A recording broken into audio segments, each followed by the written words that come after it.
2026 সাল আসতে আর মাত্র 1 মাস বাকি। তো এরকম সময়ে আমি বার্ষিক রাশিফলকে দুটো ফরম্যাটে নিয়ে আসছি। একটি হচ্ছে লং ভিডিওতে, আরেকটি হচ্ছে কি পয়েন্টের ছোট ভিডিওতে।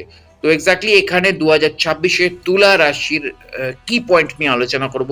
দেখুন, তুলা রাশির জাতক জাতিকাদের জন্য কর্মজীবন, অর্থ এবং সামগ্রিক জীবনের উন্নতির একটা সম্ভাবনা রয়েছে 2026-এ, যেখানে শনি এবং বৃহস্পতির শুভ প্রভাব থাকবে। এই বছর আর্থিক বৃদ্ধি এবং স্থিতিশীলতা আশা করা যাচ্ছে এবং বুদ্ধিমান বিনিয়োগের জন্য এটি একটি ভালো সময় হবে। যদিও কর্মক্ষেত্রে চ্যালেঞ্জ ও চাপ থাকবে, তবুও ধৈর্য ও পরিশ্রমের মাধ্যমে আপনি সাফল্য অর্জন করতে সম্ভব হবেন।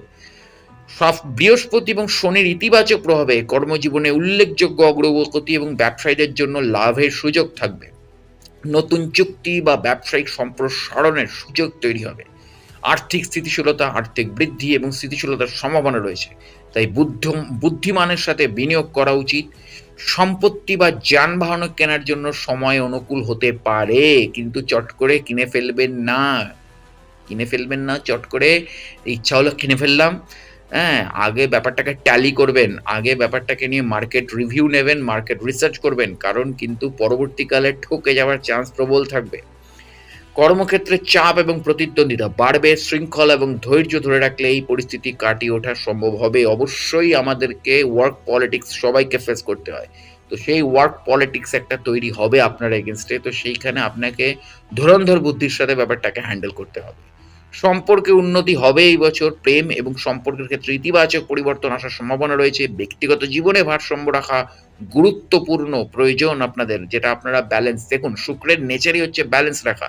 সেখানে আপনারা শুক্রের জাতক জাতিকা, শুক্রের একটা পজিটিভ ভিউ পাবেন আপনাদের রাশি।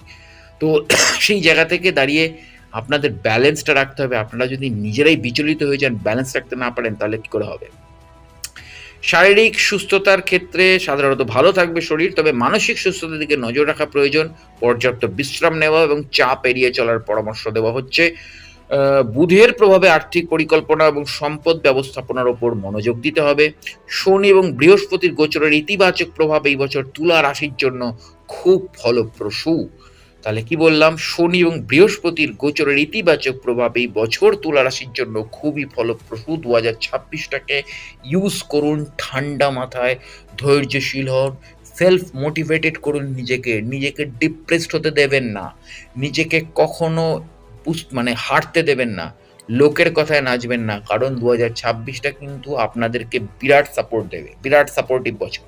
তো সেই জায়গাটাকে ইউটিলাইজ করুন। বাকি লং ভিডিওতে আলোচনা করব। জুড়ে থাকুন আমার চ্যানেল এবং পেজের সাথে। দেখা হচ্ছে পরের ভিডিওতে। নমস্কার।